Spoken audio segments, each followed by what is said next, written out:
let me start with the activism of the 1960s, the period that Laura was talking about.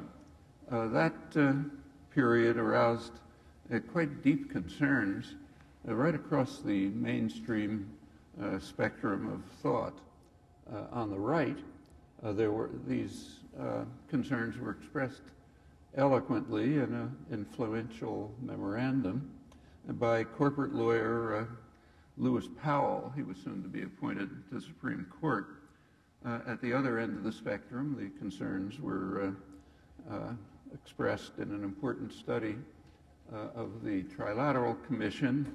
It consists of liberal internationalists from the three major industrial areas, Europe, North America, and Japan. Their general outlook is illustrated by the fact that the Carter administration was drawn almost entirely from their ranks. Both of these reactions merit attention. They provide good insights into the ideological aspects of the assault on democracy and rights that was just beginning to take shape at that time, about 40 years ago, escalating very sharply in the Reagan-Thatcher years, and now reaching new heights. And they also provide considerable insight into how this assault targets the educational system, by now to an extent which quite literally threatens their independent existence. Powell's memo, 1971, was sent privately to the chair of the Education Committee of the U.S. Chamber of Commerce, the main business lobby. It reached the public when it was leaked by journalist Jack Anderson. The title was "The Attack on the American Free Enterprise System."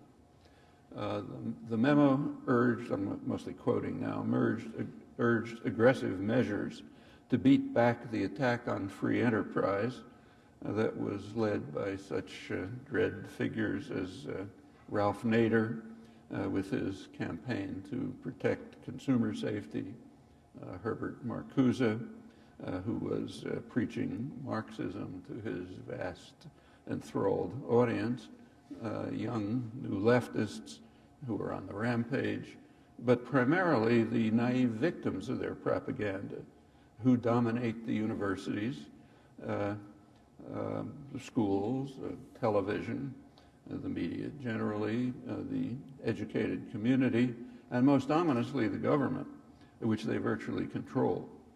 This powerful assault, he said, was a dire threat to freedom because, I'm quoting him, the only alternatives to free enterprise are varying degrees of bureaucratic regulation of individual freedom, ranging from that under moderate socialism to the iron heel of the leftist or rightist dictatorships. Well, despite the slightly deranged tone, the memo is worth reading to understand the attitudes of the business world faced with what was called the time of troubles. It's the standard time for that period, which had a very worrisome civilizing effect on the societies. As an aside, Powell was quite familiar with another alternative to free enterprise, namely the system in which he and his Chamber of Commerce associates thrived. He was an influential lobbyist for the tobacco industry, and he was surely aware that of the huge federal subsidies for the production of this leading killer, which not only kills users on a scale vastly beyond the targets of the mostly farcical drug wars, but also huge numbers of passive smokers. Collateral damage in the contemporary idiom.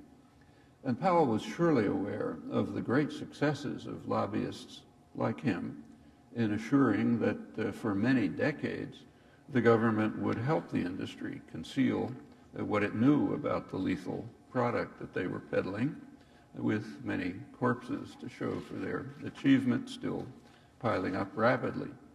But that didn't keep him from wailing in the memo that, as every business executive knows, few elements of American society today have as little influence in government as the American businessman, the corporation, or even the millions of corporate stockholders.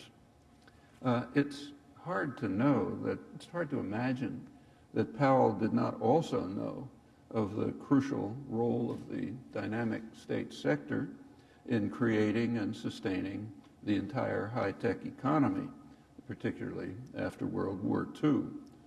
Although as a product of the educational system that he thinks had collapsed into fevered anti-Americanism, that he may have been unaware that large-scale state intervention had a major role in turning the United States into the leading economy of the first world. It's an important matter that I'll have to put aside now.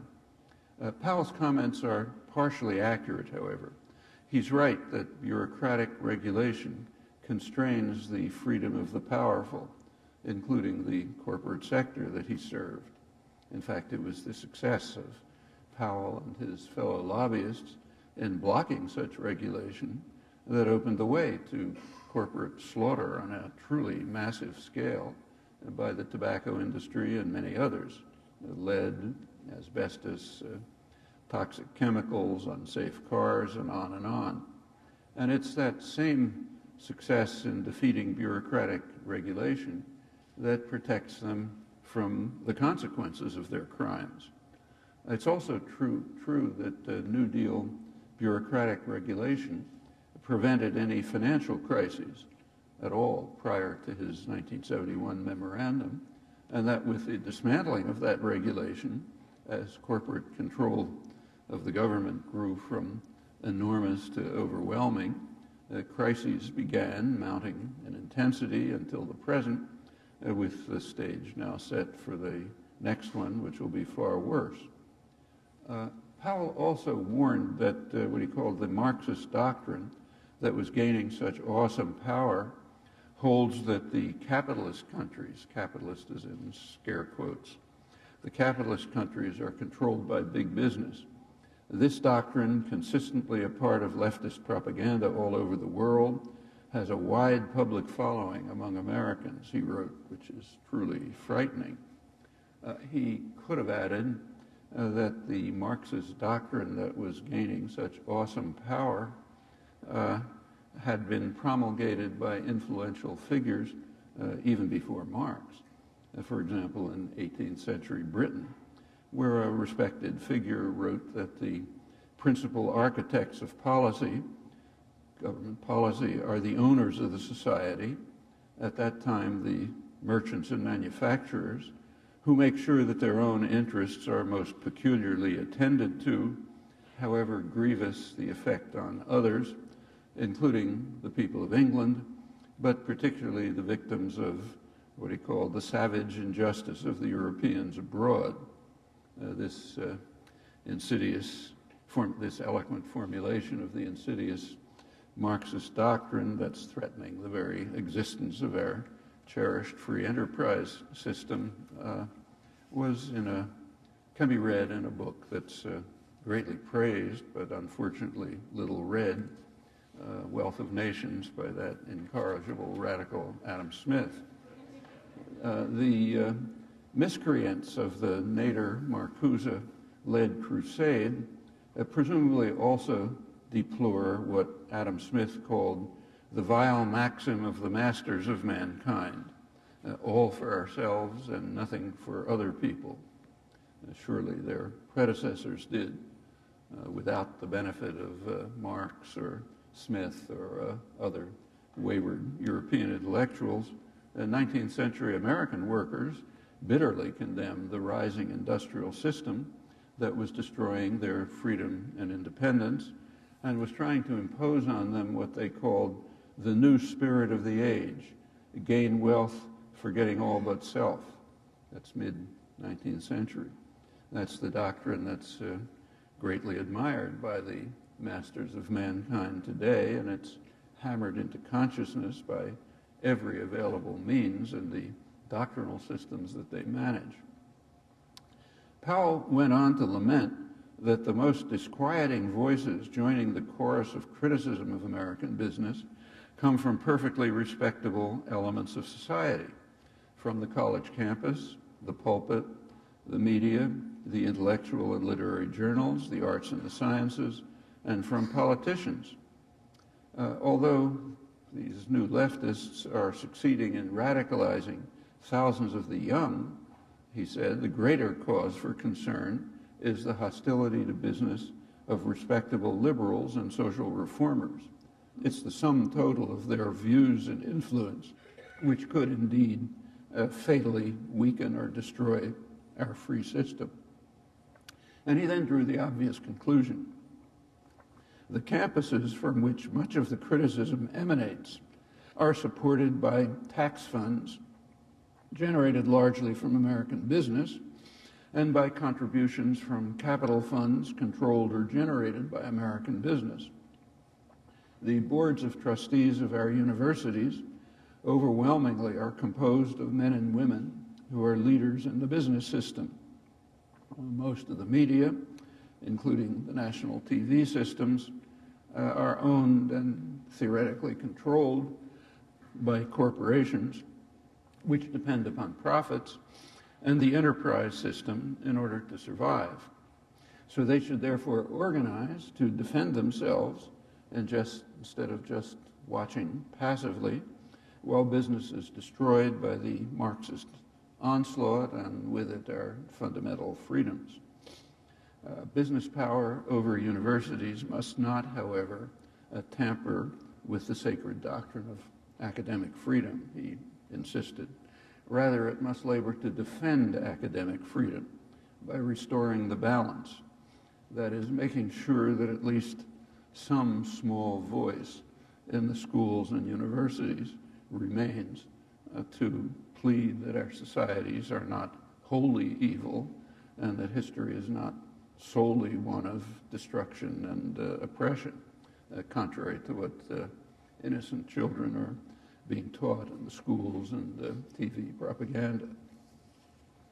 Powell was actually expressing very widely held attitudes and beliefs which should not be dismissed simply on the basis of their patent absurdity and ignorance. In particular, his lament about the powerlessness of the battered remnants of corporate America is quite familiar. It's a constant refrain of those who have overwhelming power, but not total power, which is an intolerable affront for the masters of mankind. And more important, Powell's advice was followed in many ways. His entry in the standard encyclopedias of biography state correctly that in an extraordinary prefiguring of the social goals of business that would be felt over the next 3 decades, actually it's now 4, Powell set his main goal as changing how individuals and society think about the corporation, the government, the law, the culture, and the individual. Shaping public opinion on these topics became and would remain a major goal of business. Now, there's one qualification needed. Namely, these have always been the social goals of the masters of mankind, notably in the United States, which to an unusual extent is a business-run society. U.S. labor history has been extremely violent, well beyond the norm. Modern America has been created over the workers' protest, in the words of the most prominent historian of American labor, David Montgomery, his classic work, The Fall of the House of Labor. Actually, the fall that he was referring to was in the 1920s, when labor had been virtually crushed, along with independent thought, and as he put it, corporate mastery of American life seemed secure in a most undemocratic America. That was actually an achievement largely of Woodrow Wilson and his Red Scare as the worst period of repression in American history. And it should remind us that the assault on rights, freedom, and democracy is not restricted to the right and the business classes. The 1920s were another Gilded Age. period of euphoria for privilege and wealth, the end of history and a utopia of the masters, prospects of dazzling economic success. Actually, even my father, from a poor immigrant family, was caught up in the enthusiastic propaganda and bought a plot of land in Florida, which turned out to be somewhere in the Atlantic Ocean. That's not unlike the chicanery of subprime mortgages in the New Gilded Age that just crashed around us. The 20s ended in the same way, of course. It ended with the Great Depression. And after a few years, there was a radical revival of labor and democracy. And that's a correlation that's constant and understandable. And the business world was terrified. Its press warned of, I'm quoting, the hazard facing industrialists with the rising political power of the masses and the renewed need to shape public opinion if we are to avoid disaster.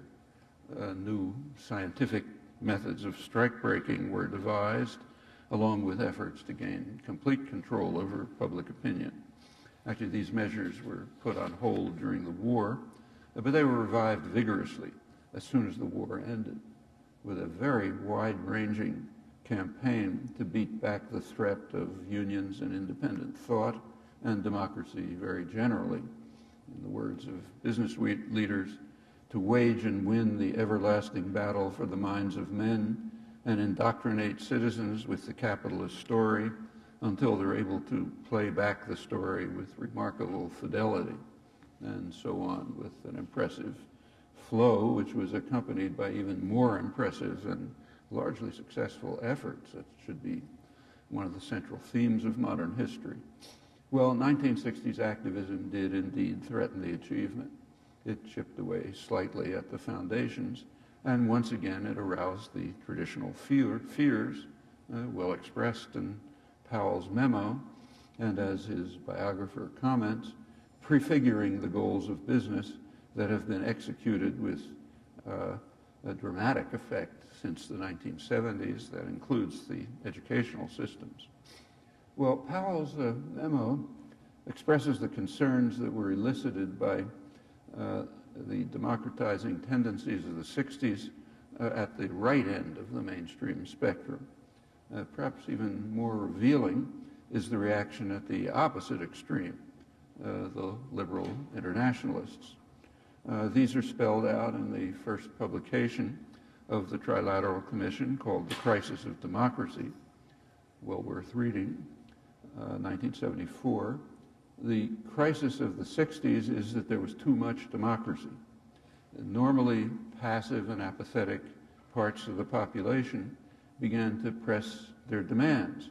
Minorities, the young, the old, women, working people, more generally the population, commonly called the special interests.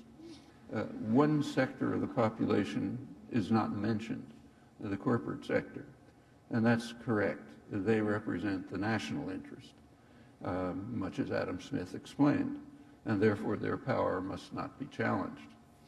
A primary concern of the trilateral scholars was what they called the failure of the institutions responsible for the indoctrination of the young, schools, universities, churches, and the like.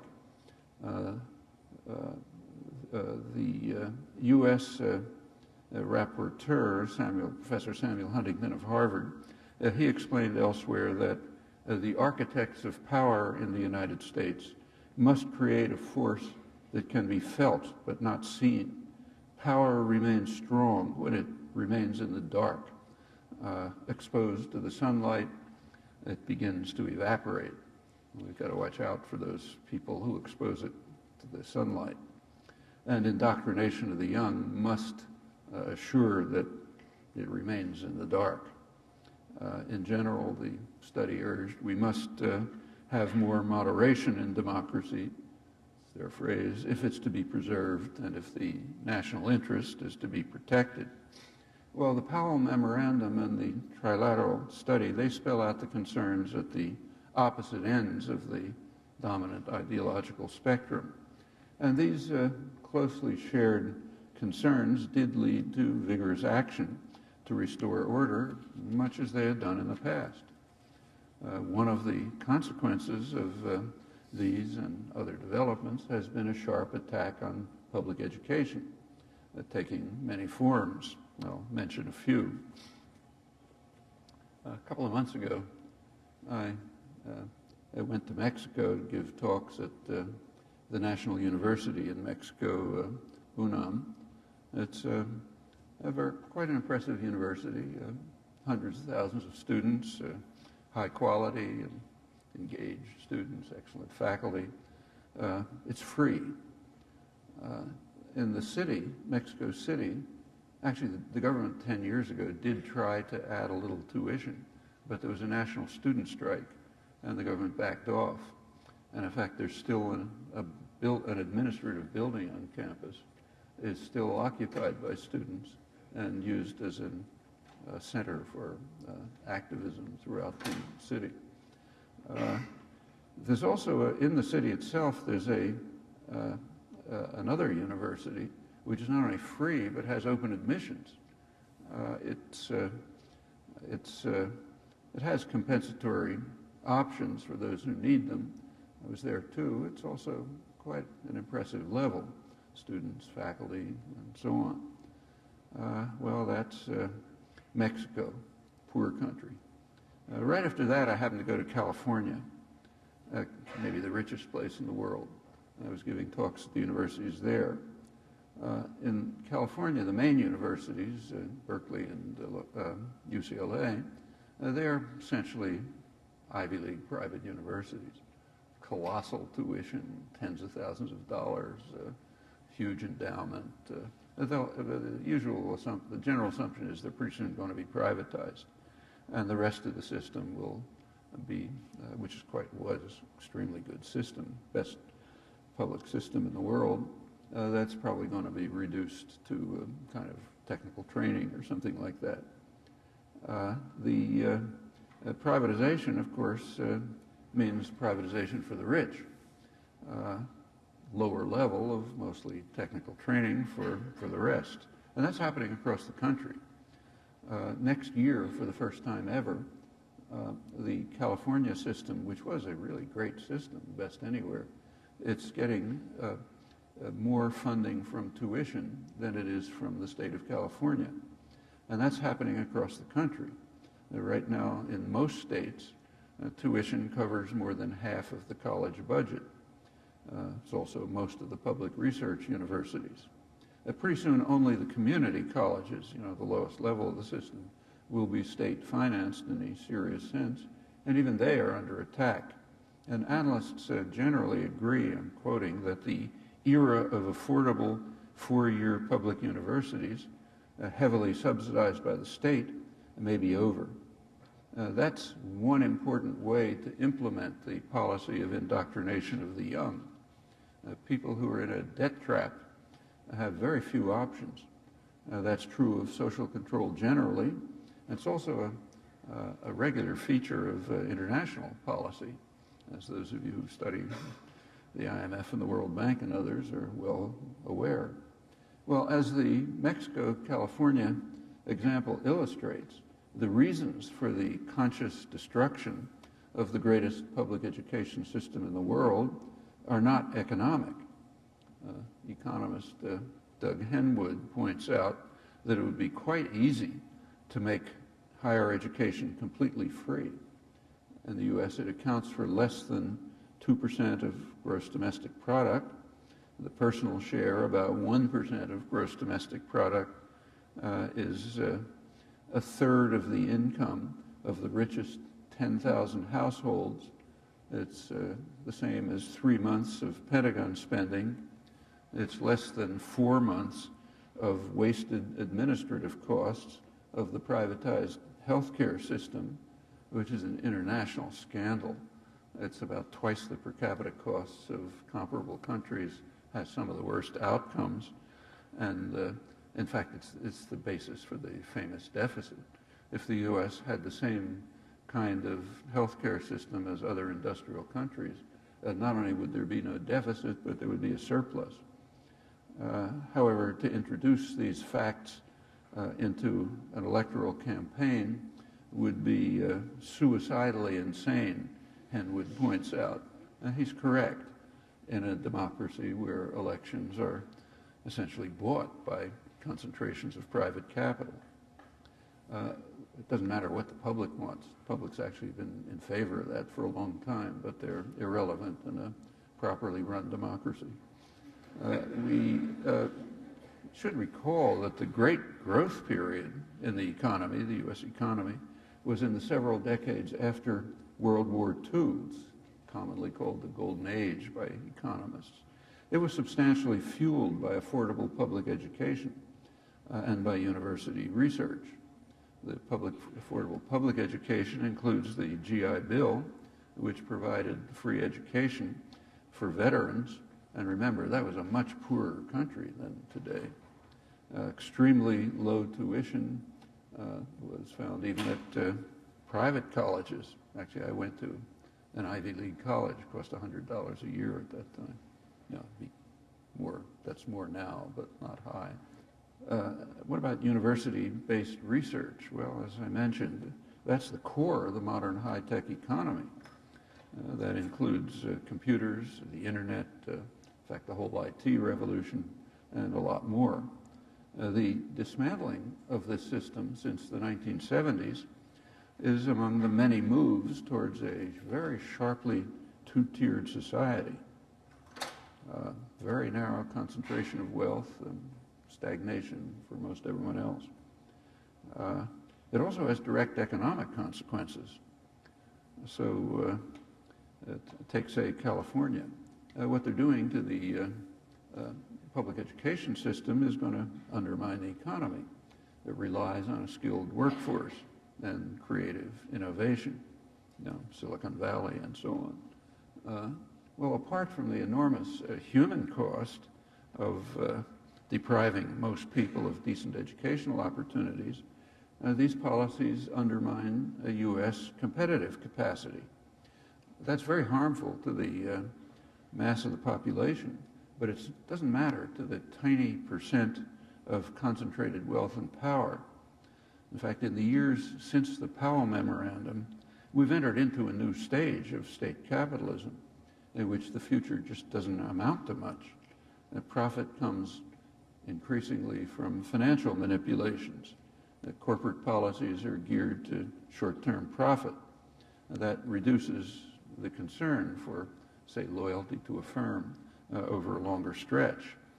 I'll now talk a little more about this tomorrow, but right now let me just talk about the consequences for education, which are quite significant.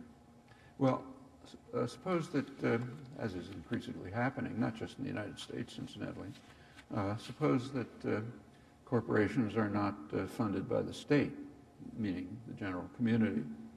So how are the universities going to survive?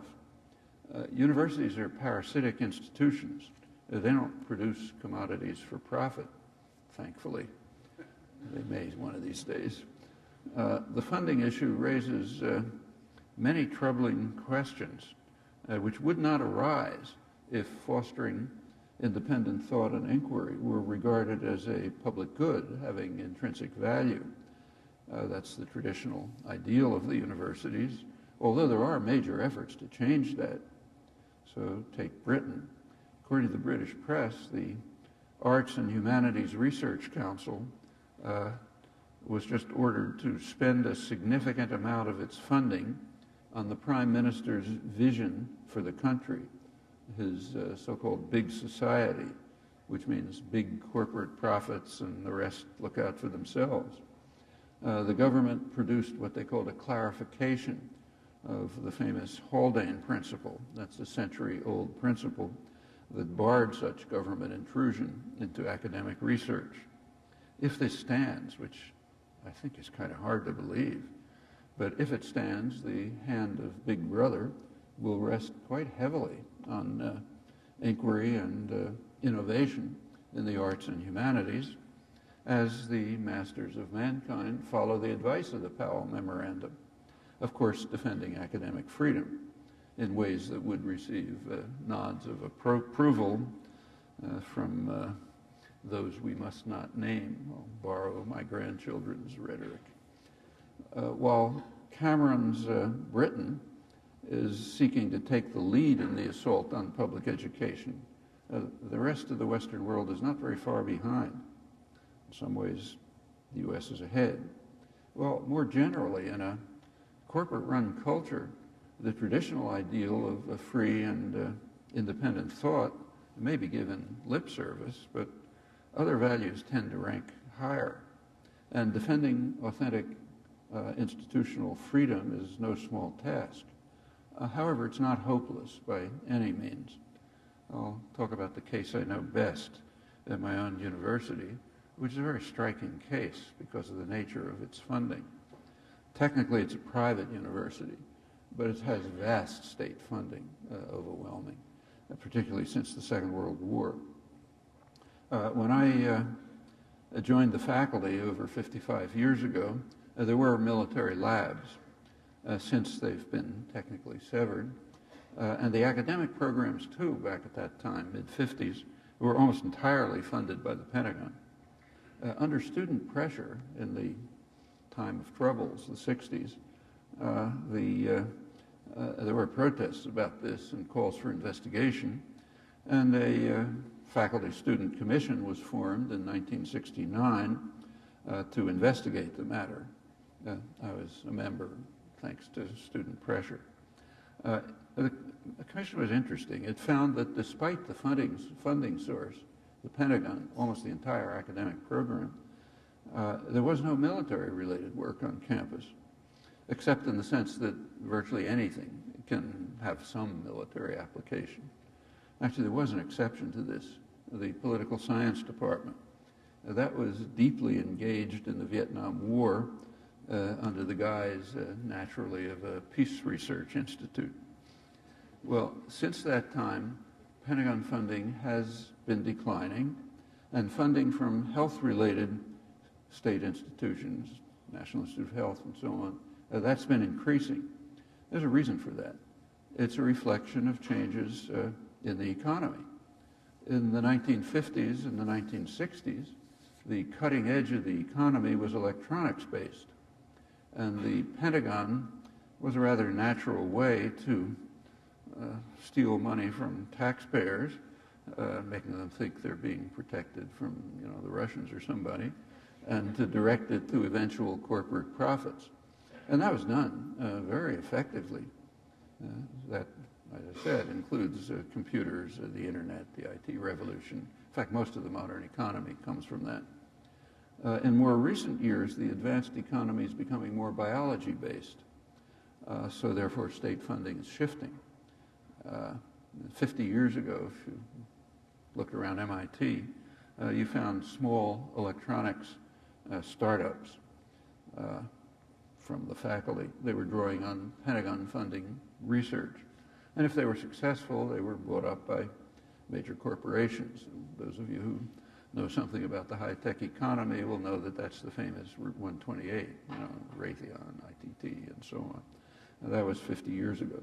And now if you go around the campus, the small startups are biology-based, and the same process continues. Genetic engineering, biotechnology, pharmaceuticals, and the big buildings going up are Novartis, and so on. That's the way the so-called free enterprise economy works. There's also been a shift to more corporate funding. Now that has several effects.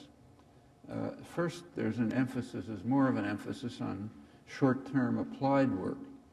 The Pentagon and the National Institute of Health, they're concerned with the long-term future of the advanced economy. In contrast, a business firm typically wants something it can use, not its competitors, and tomorrow. I don't actually know of a careful study, but it seems pretty clear that the shift towards corporate funding is leading towards more short-term applied research and less exploration of what might turn out to be interesting and important down the road. Another consequence of corporate funding is more secrecy. It's surprises a lot of people, but during the period of Pentagon funding, there was no secrecy. And there was also no security on campus.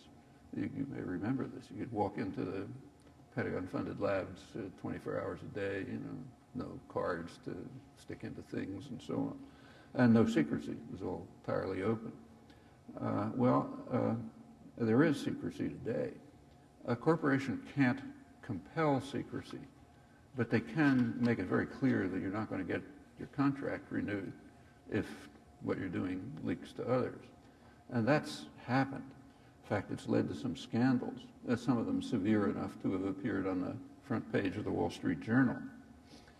Well, outside funding has other effects on the university, unless it's free and unconstrained, observing the Haldane principle, as indeed has been true to a significant degree with funding by the Pentagon and the other national institutions.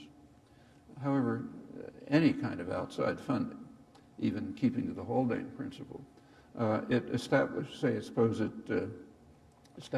a research or teaching facility, well, that kind of automatically shifts the balance of academic activities, and that can threaten the independence and integrity of the institution. In the case of corporate funding, quite severely, in ways that the Powell memo recommended and to an extent have been implemented. Corporatization can also have considerable influence in other ways. So corporate managers have a duty.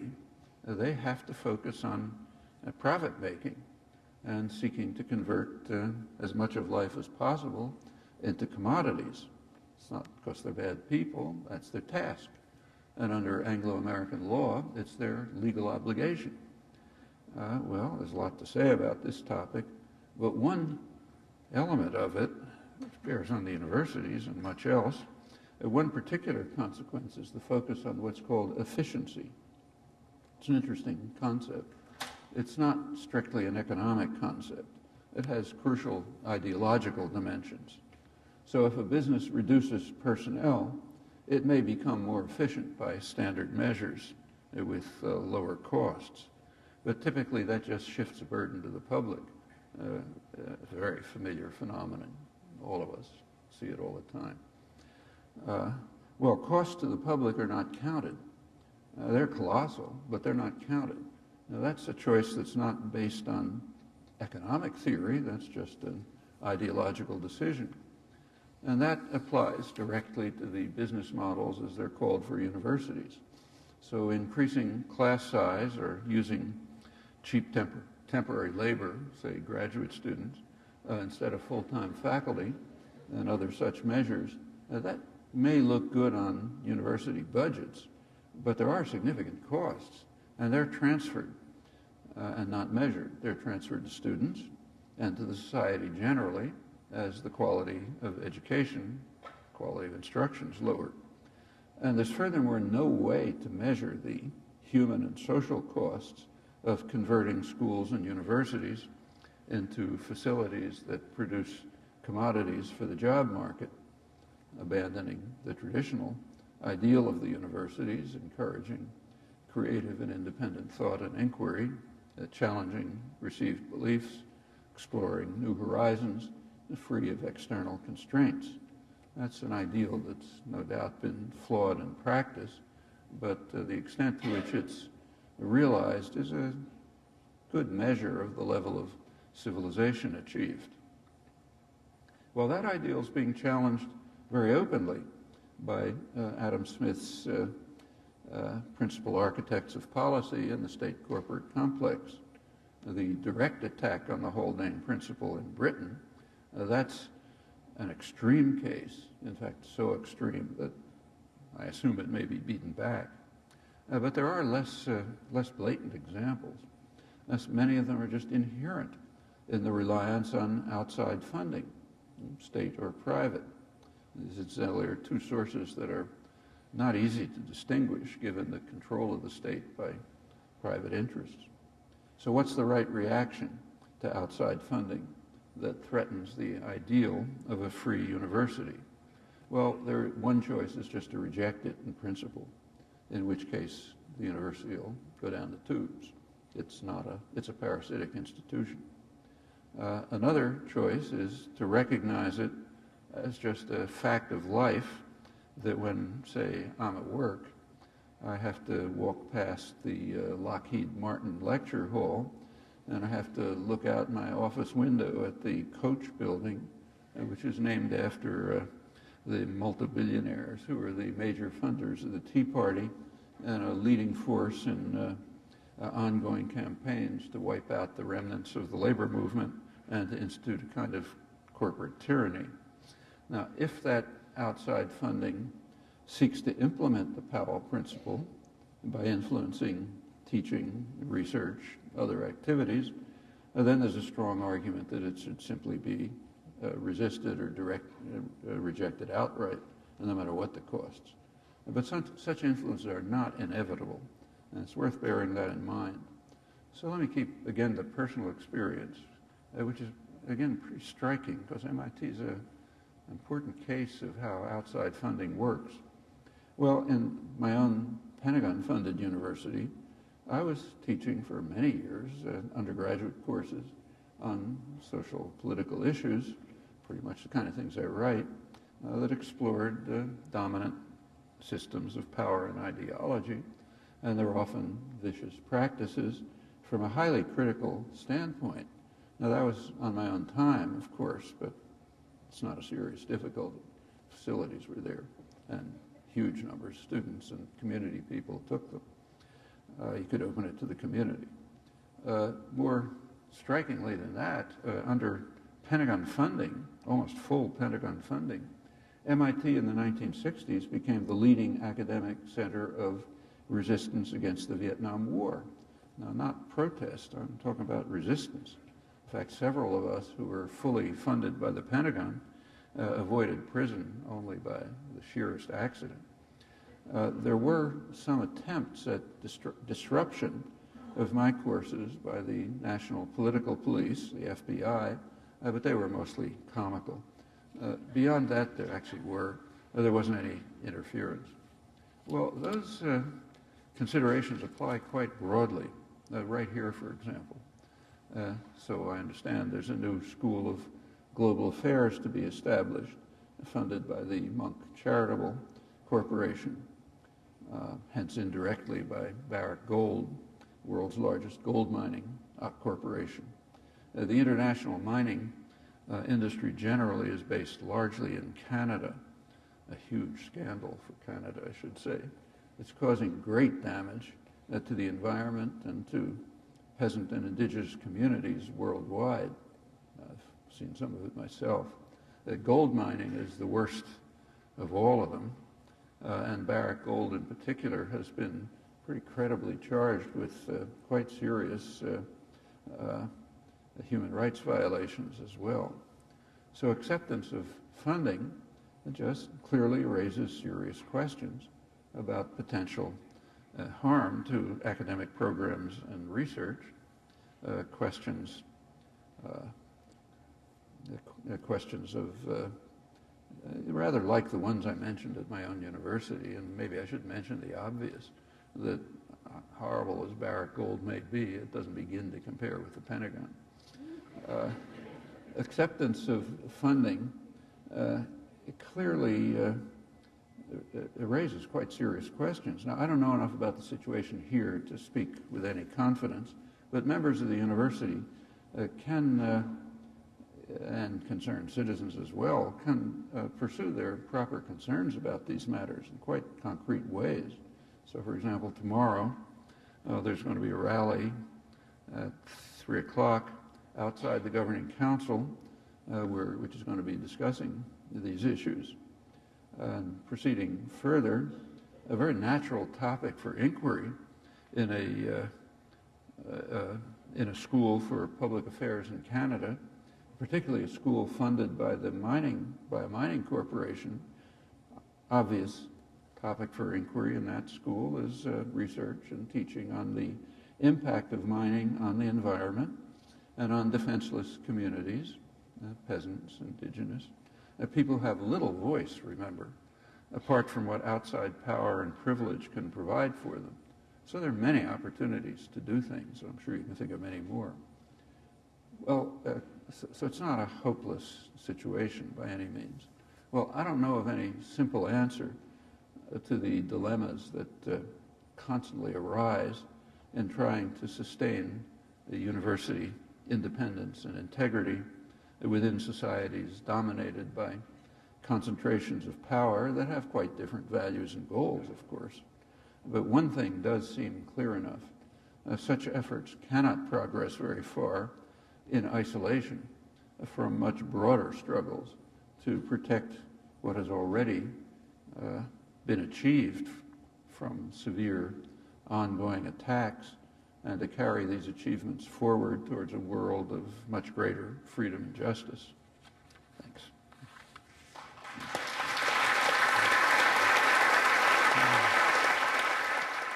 I was wondering if you think that the solution may lie in public policies that seek to match funding from different sectors. So, for example, if a university does take funding from a corporation, then public funding will have to match that funding. Or is it the case that corporate funding should not be part of the universities at all? Well, you know, in an ideal world, maintaining a free, independent university just ought to be a kind of a commitment of the public, like having public schools. People ought to have opportunities for education, advancement, pursuit of their own interests, developing their capacities, and contributing to the world. That's just a good that ought to be maintained. Well, you know, unfortunately, that you got to fight for that. It's very inconsistent with the new spirit of the age from 150 years ago. So you have to struggle about it. But should you take corporate funding? Like, for example, should MIT have taken money from the Koch brothers? Well, I really can't say no, because if they don't, there won't be a cancer center. You know, there won't be research in biology. It's a fact of life. Can we do something about it? Yeah, we can.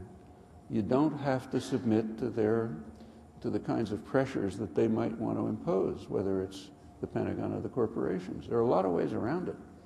I mentioned a few, but you can think of plenty more. And the cases I mentioned, if you think about them, they're pretty extreme. I mean, MIT, to repeat, it was almost 100% Pentagon funded in the 1960s. It was this academic center of anti-war resistance. You know, real resistance, you know, support for deserters, all sorts of things. Well, it went on, and it was, interestingly, there was no effort to stop it. So there's pretty free societies. You know, there's quite a range of things you can do. In the case of, say, the monk contribution, I think there are a lot of things that can be done, like what I mentioned. A school of global affairs in Canada, especially one funded by the mining industry, could very well be offering a voice to the people who are being destroyed by this industry. And that's right within their mandate. You know? And could be could be educating and organizing to do something about it. You don't have to watch while this happens. I mean, there's solidarity groups that go down and help indigenous people who are being wiped out by mining communities. Actually, one of my daughters does it. I was down there this summer in Southern Colombia, same thing. These things can be done, and they can actually be organized in university departments. Nowhere better than I can think of than something like that. How can the U.S. citizens get the Supreme Court ruling overturned that allows for unlimited corporate funding to political campaigning? Actually, it can be stopped. And there's some states that, like Maine, for example, has cut it back. It can be done. There was a Supreme Court case last year, which you may have followed, called Citizens United, where there's a very right-wing Supreme Court now. Effectively, I could give you the details if you want. It effectively said that corporations can buy elections directly instead of indirectly. You know, they have other, and it had an effect in 2010. I'll have a bigger one beyond. That's probably why the next election is estimated at $2 billion. Well, you know, if you look at their reasoning should not be permitted in a free society. It goes way back. The reasoning is based on two principles. First of all, that corporations are persons, right? That goes back a century. I mean, a corporation is a legal fiction created by the state. Why should it have the rights of persons? And by now they have rights way beyond persons. So that's one. The other is that money is speech. So that's why the American Civil Liberties Union supported that Supreme Court decision. Well, you know, if legal fictions created by the state and sustained by them are persons, and persons have freedom of speech, and money is speech, well, you know, okay, it follows. Should any of that be permitted? I mean, it's outlandish. I should say that when corporations were given personal rights about a century ago, there was a lot of protest by conservatives. And that's a category of people that doesn't exist anymore. I mean, the name exists, but conservatives are gone, you know, classical liberals, basically. I mean, they protested. This was a sharp attack on classical liberalism, which holds that rights inhere in persons of flesh and blood, you know, not collectivist legal fictions constructed by state power for the benefit of the rich. You know. Well, they were beaten down. Actually, it was the progressives who favored these rules, I should say. It's a complicated story. But I don't think that should be tolerated, nor the idea that money is speech. So that can be stopped. And then there are all kind of ways of limits on campaign funding. I mean, most of the world does impose such limits. You know, short campaigns, a month with no television ads. There's a lot of things you can do, technical things. But it's, you know, it's about as difficult as trying to go after the healthcare system. There's so much power concentrated in the economic and political system and the media to try to bar this, that it takes a real massive public organization to do something about it. That takes a lot of work. I mean, it can be done. It's been done in the past, but it's not going to happen easily. I mean, if we can become as civilized, say, as Egyptians, then maybe we can carry it off. But we have a federal election right now, and the corporate sector and its supporters are basically telling us, give us the subsidies or the jobs will go away. How should we as voters respond to that? I picked up the Globe and Mail this morning, which had no front page article about it. Kind of interesting result. As corporate taxes go down, profits go up, and investment goes down. Okay, why not? I mean, look, the period of the huge growth period, the golden age, the corporate taxes were far higher than they are now, way higher. And the profits were used for investment, just like, you know, banks were performing more or less the function of financial institutions. I mean, I don't happen to like state capitalism, but it was working within its own limits.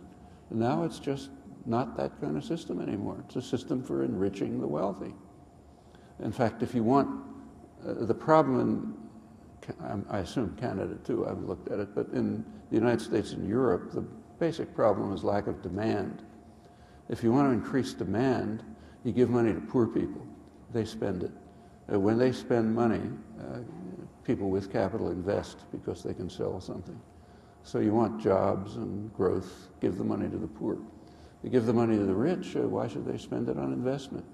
You know, they can get a Caribbean vacation or, you know, whatever they do, you know, put the money in some tax haven somewhere. With corporate culture dominating the academic system, where will that place the U.S. in terms of taking the lead in intellectual thought and practice? So if I understood, given corporate dominance, say in the U.S. and Canada and Britain elsewhere, where does that leave the countries in defending and fostering independent thought? Okay, it's a battle, but it's not a battle that has to be lost. I mentioned cases where it's won, you know. Of course it's going to be a battle. I mean, in universities, it's a very clear case. They are parasitic institutions economically. They don't finance themselves. So therefore the financing has to come from somewhere else. if it's considered a value in the society to foster independent thought and so on, okay, they get social support. And to some extent that's true, but it's declining. I gave some figures and examples. If they don't get that, they're going to have to get it from somewhere else. And that means they're going to have to get it pretty much from the corporate sector. That's where capital's concentrated. Okay, then comes the constant vigilance and struggle to make sure that the Powell memo principles don't apply. That goes on all the time. I've been wrestling with this for 50 years in my own university. Thanks very much.